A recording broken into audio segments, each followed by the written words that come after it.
Welcome back to Silver Screen Talks. What if the quiet guy next door, the one living a dull suburban life, wasn't just a nobody, but the most dangerous man alive?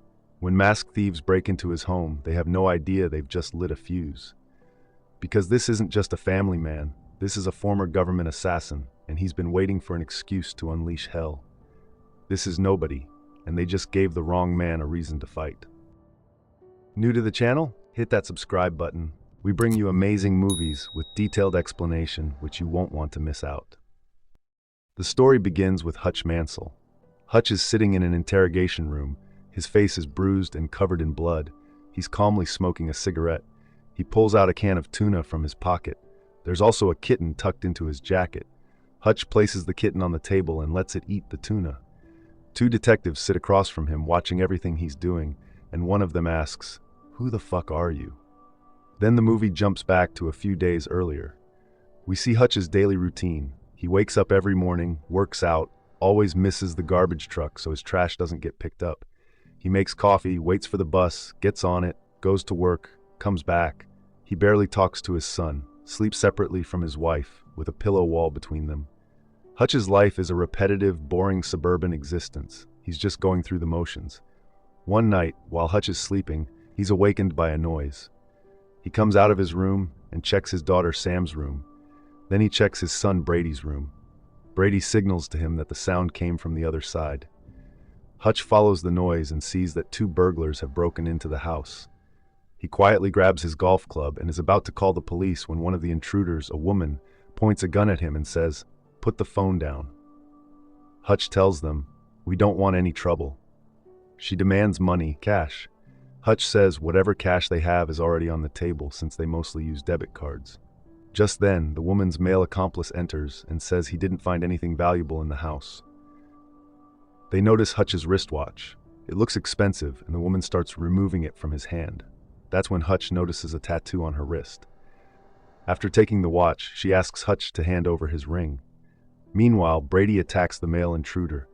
The woman rushes to her partner and points a gun at Brady, demanding he let go. Hutch grabs the golf club and approaches the woman, ready to strike, but then he stops himself. He tells Brady, "Let him go, son."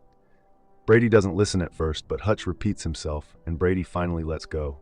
The man punches Brady in the face. Hutch's wife, Becca, arrives and pleads with the intruders to take what they want and just leave. The woman tells her partner, "Let us go." The man says, "You picked the wrong fucking house," and they both leave. Brady is very upset with Hutch for not acting. Later, the police arrive to investigate. Hutch is filled with regret. An officer asks him, "When you had the golf club in your hands, then why didn't you even take a swing?" Brady tells Hutch, "Dad, you could have taken her." The officer sarcastically says, "If it was my family then," and smiles. That night, Hutch can't sleep, consumed by regret. He gets out of bed and lies down on the couch in the hall. Just then, his daughter Sam comes to him and innocently says that she wants a cat. The next morning, just like always, Hutch misses the garbage truck again, and once again, his boring life begins. As he's leaving for work, his neighbor says in front of Brady, "Heard you had some excitement last night." Then the neighbor adds, "I wish they'd have picked my place. I would have beaten the crap out of them." He excitedly shows Hutch his father's car and says it's a Challenger 72, 4.9-liter V8 that goes from 0 to 60 in a flash. Hutch arrives at work. The company he works for is actually owned by his father-in-law. Hutch's brother-in-law, Charlie, also works there. Charlie tells Hutch that Brady called him and told him everything about the previous night. Charlie says Brady told him that Hutch could have taken one of them down if he wanted to. Charlie asks why he didn't. Hutch replies that he didn't want anyone to get hurt. Charlie then points a gun at Hutch and tells him that next time there's trouble, he should use this gun. Charlie tries to hand him the gun. Hutch refuses, but Charlie forces him to take it and says, "Just keep my sister safe." Hutch finally takes the gun and hides it in a container inside the fridge. A little later, Hutch's father-in-law, Eddie, asks him about the previous night and says that Hutch did the right thing. Hutch wants to buy Eddie's company in this place. Eddie says he does want to sell it and enjoy his retirement, but Hutch isn't offering a good enough price. Eddie tells him he's waiting for a better offer from Hutch. Then we see Hutch locking his office door and opening a bookshelf rack, revealing an old ham radio, an old-school communication device. He turns it on. On the other end is his half-brother, Harry, who is living off the grid and staying hidden from the world. Harry asks Hutch to tell him about what happened last night. Hutch explains that there were two people, a man and a woman, probably in their late 20s. They were scared and desperate. The woman had a gun, an old .38 Special Smith & Wesson. It had electrical tape on the handle and hadn't been fired in a long time. And when Hutch was about to attack, he noticed the gun was empty. After hearing this, Harry says now he understands why Hutch didn't do anything. In the evening, Hutch is returning from work by bus. He looks sad, lost in thoughts about what happened. Then Hutch goes to visit his father. They have dinner together. His father asks him if he's okay. Hutch says, "Yes, I'm okay." Hutch looks at an old photo of himself with Harry and his father, where they all look happy. He returns home. Becca greets him and asks how his day was. Just then, Sam comes in and tells Hutch that she can't find her kitty cat bracelet. Hutch asks her where she had kept it. Sam says she had placed it in the bowl where they keep cash. She asks, "Dad, did those people steal my bracelet?" Hearing that, Hutch becomes angry and storms out of the house. He goes back to his father's place. There, he puts on his jacket, takes his father's old FBI badge, grabs some money, his gun, and bullets. His father enters the room and says, "You came back quick." Hutch replies, "There's this thing I gotta do." His father says, "Then you best go do it." Hutch sets out to find the two burglars who broke into his house that night. He goes to a tattoo studio, flashes his father's FBI badge, and pretends to be an agent. He asks about a specific tattoo, the same one he saw on the woman's hand that night. After questioning at a few places, Hutch still doesn't find any leads. He then visits another tattoo studio and again shows the badge, claiming to be from the FBI. But this time, a man there points out that the badge is old and expired, about 20 years ago. The studio owner also says the photo on the badge isn't even Hutch's and asks him to tell the truth about who he really is. Hutch responds that he's just a regular guy looking for someone and is willing to pay for the information. The owner tells him he made a mistake coming there. Just then, the man who had questioned the badge sees a tattoo on Hutch's wrist. The moment he sees it, his expression changes and he immediately apologizes to Hutch and leaves in a rush. The studio owner, now scared, asks how he can help. Hutch shows the tattoo and says, "Send me in the direction of this person." Eventually, Hutch finds the burglar's house. The couple is sitting down for dinner when Hutch walks in and punches the man in the face. He points his gun at him and says, "You know why I'm here." Hutch explains that he's a good man, a family man, who doesn't want to take a life with his gun. He demands his watch back. After getting it, he asks for his daughter's kitty cat bracelet. The man says he doesn't know what bracelet Hutch is talking about. Hearing this, Hutch throws him to the ground and furiously points the gun at him, yelling, "Give me the goddamn kitty cat bracelet, motherfucker." The man insists, "Swear to God I don't know about the bracelet." Just as Hutch is about to shoot, he hears a sound from another room. He goes to check and sees a sick baby with an oxygen mask. Seeing this breaks Hutch's heart. The burglars plead with him not to harm their child. Deeply affected, Hutch walks out. Unable to control his anger, Hutch starts punching the wall. Later that night, Hutch is heading home by bus, feeling disappointed. There are only a man and a young woman on the bus. Suddenly, a black SUV speeds up behind the bus, crashes through traffic cones and slams into a road barrier, forcing the bus driver to stop. 5 drunk, aggressive guys get out of the SUV. They're loud, clearly looking for trouble. Hutch watches them closely as they walk up to the bus and demand the driver open the door. Eventually, she does. They climb aboard and begin harassing the man on the bus, then start bothering the young woman, trying to make her drink from their bottle. Hutch witnesses everything. He stands up and politely asks the bus driver to step out. Once she exits, Hutch closes the bus doors. The drunk guys look at him and say, "What are you still doing here, old man?" Hutch calmly unloads his gun and says, "I'm gonna fuck you up." Fueled by rage, Hutch begins to brutally beat them all. He protects the girl and helps her escape. Though he takes some hits and is injured himself, Hutch delivers a savage beating to the group. One of the men picks up Hutch's dropped gun, loads it, and tries to shoot him, but before he can, Hutch strikes him with a metal rod and injures him severely. When Hutch notices the man struggling to breathe, he uses a straw to perform a makeshift tracheotomy, cutting into the man's throat and inserting the straw so he can breathe. Then Hutch looks at the bus driver and says, "Sorry for the mess," before walking away. When Hutch returns home, he finds Becca awake and waiting for him. She sees him covered in blood and badly injured. Becca gently begins to clean Hutch's wounds. Hutch tells her that he misses the old days and the version of her from back then. Becca gets emotional hearing his words. In the next scene, we see a man named Yulian, the boss of a Russian mafia who controls a massive amount of illegal funds through an organization called Obshchak. Yulian is flashy, unpredictable, and extremely dangerous, but he also enjoys singing karaoke and entertaining in clubs, displaying a strange blend of charm and brutality. He has a highly trained assassin bodyguard named Pavel. While Yulian is talking to his business partners, he receives a phone call. We then find out that the man Hutch beat up on the bus was none other than Yulian's younger brother. The doctor informs him that his brother suffered severe brain damage. Furious, Yulian asks Pavel what his brother was even doing on the bus and who could have done this to him. Yulian meets his brother's friends, who are also hospitalized due to Hutch's beating. Yulian asks one of them who attacked his brother. When he learns that all of them were beaten by a single man, he becomes enraged and starts beating one of them with a chair, shouting, "Don't fucking lie to me." Another friend pleads, "Please don't get more mad," and insists that it really was just one man. Yulian then asks, "How can I find this man?" One of the friends says he took the guy's Metro card. The next day, we see that Hutch feels alive again for the first time in years. Even though there are bruises on his face, he is happier than ever. Hutch and his family are just gathering for breakfast when they receive a phone call. Hutch picks it up and it's Harry on the line. Harry asks Hutch if he was behind everything that happened last night. Hutch says that he is having breakfast with his family, so he can't talk about this right now. Harry says he knows Hutch must be feeling good about it, but man, you got a fucking problem because one of the men you beat up is the brother of Yulian Kuznetsov. And this is serious. Harry tells Hutch to talk to Barber, but Hutch tells Harry it was just an isolated incident, and with that, Hutch hangs up the phone. Hutch then goes to his office. There, he receives a message from Harry, telling him to go see the barber. Hutch goes to the barber, who is already waiting for him. Hutch tells the barber he needs information about Yulian.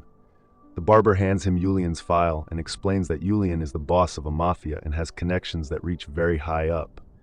The barber warns Hutch to stay alert because Yulian will soon track him down.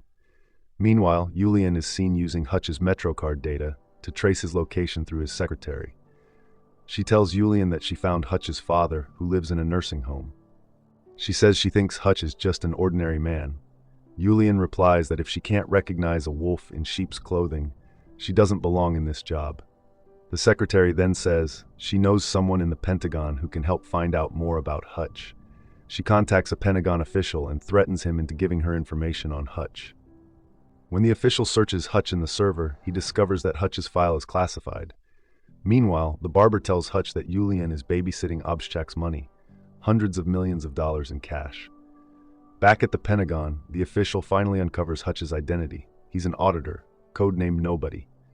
An auditor isn't just an agent, he's the last person you want to see at your door.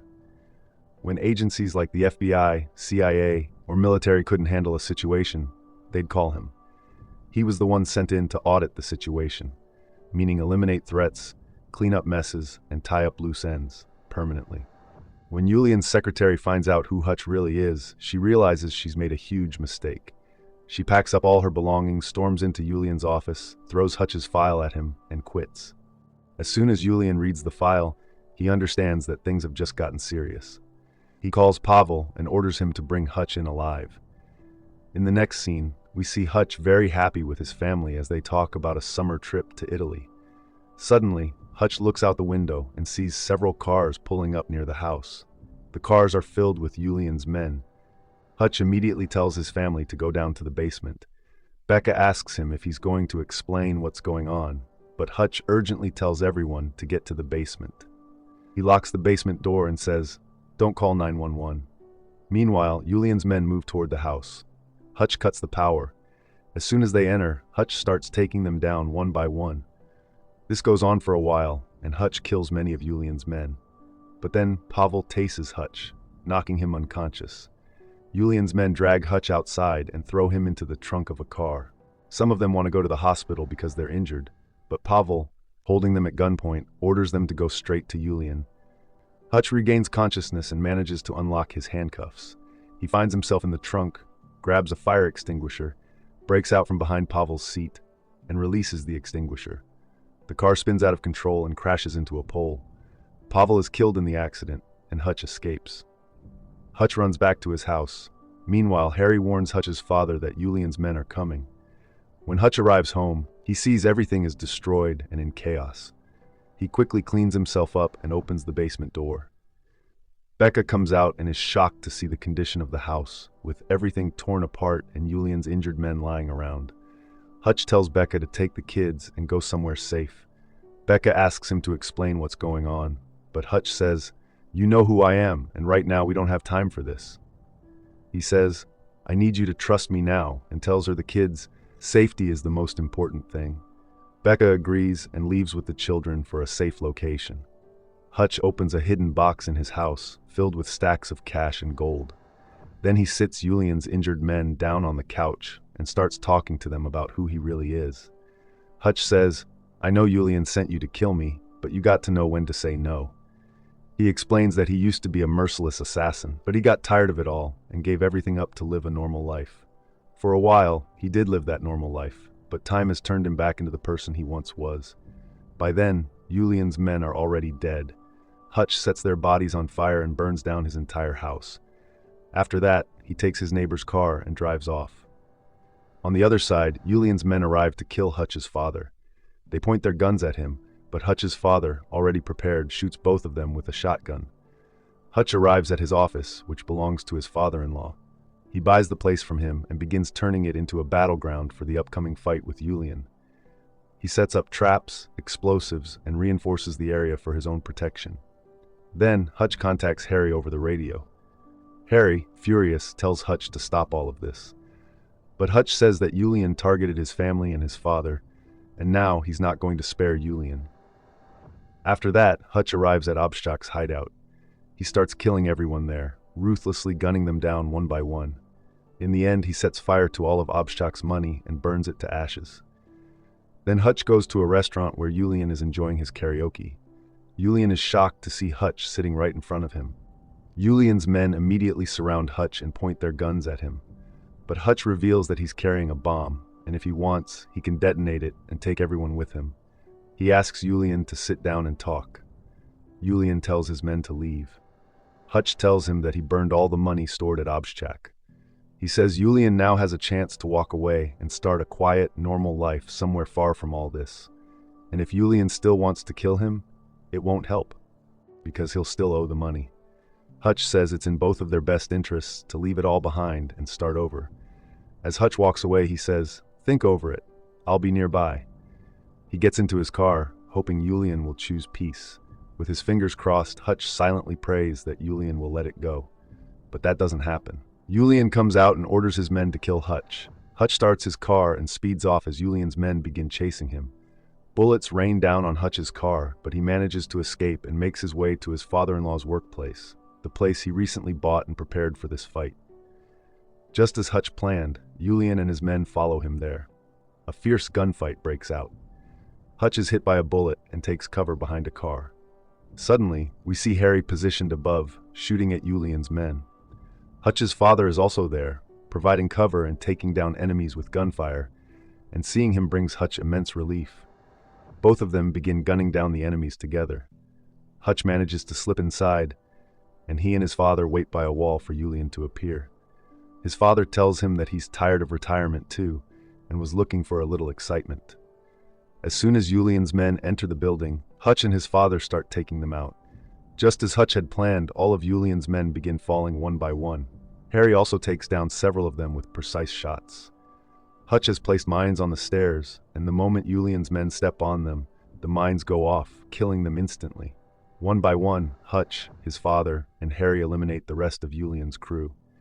But then Julian manages to shoot Harry. Julian yells at Hutch, saying he destroyed everything he had, and now Julian won't rest until Hutch is dead. Hutch says he's out of bullets and asks Harry and his father for ammo, but it turns out all of them are out. With no other option left, Hutch takes a bomb, sticks it to a glass door, and walks toward Julian before activating it. A massive explosion goes off and Julian is finally killed. Then they hear police sirens approaching. Hutch tells his father and Harry to leave while he stays behind and turns himself in. This brings us back to the very first scene of the movie, where Hutch is sitting in an interrogation room and the officers ask, "Who the fuck are you?" Just then, the officers receive a phone call, and they realize the man they've captured is, in fact, a nobody. So this was the end of the movie. Hope you enjoyed it, and if you did, then hit the thumbs up. Please consider subscribing to the channel. Stay tuned for more detailed explanation of movies. Thanks for watching.